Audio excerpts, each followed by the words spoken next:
ആധുനിക സാങ്കേതിക വിദ്യകളെപ്പോലും വെല്ലുന്ന അറിവുകളുണ്ടായിരുന്ന, എന്നാൽ ഒരൊറ്റ രാവും പകലും കൊണ്ട് ഭൂമിയിൽ നിന്നും അപ്രത്യക്ഷമായ ആ നിഗൂഢ നഗരത്തെക്കുറിച്ച് നിങ്ങൾക്കറിയാമോ? അതാണ് അറ്റ്ലാന്റിസ്.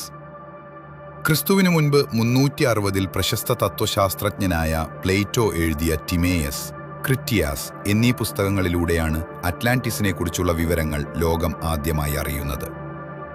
ജിബ്രാൾട്ടർ കടലിടുക്കിനപ്പുറം ലിബിയയും ഏഷ്യയും ഒന്നിച്ചു ചേർത്തതിനേക്കാൾ വലിപ്പമുള്ള ഒരു കൂറ്റൻ ദ്വീപായിരുന്നു ഇത്. സമുദ്രദേവനായ പോസിഡോണിന്റെ മകൻ അറ്റ്ലസ് ആയിരുന്നു ഇതിന്റെ ആദ്യത്തെ രാജാവ്.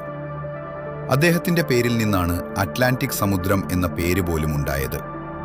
ചുവപ്പും കറുപ്പും വെളുപ്പും കല്ലലുകൾ കൊണ്ട് നിർമ്മിച്ച കൂറ്റൻ മതിലുകളും സ്വർണം പോലെ തിളങ്ങുന്ന ഓറിക്കൽക്കം എന്ന ലോഹവും കൊണ്ട് സമ്പന്നമായിരുന്നു ഈ സാമ്രാജ്യം.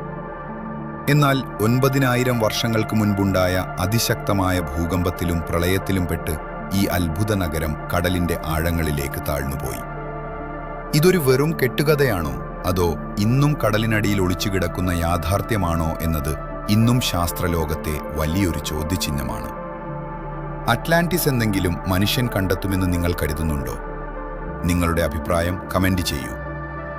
ഇത്തരം നിഗൂഢ രഹസ്യങ്ങൾക്കായി ബിയോണ്ട് ദി അബിസ് മലയാളം ഇപ്പോൾ തന്നെ സബ്സ്ക്രൈബ് ചെയ്യൂ.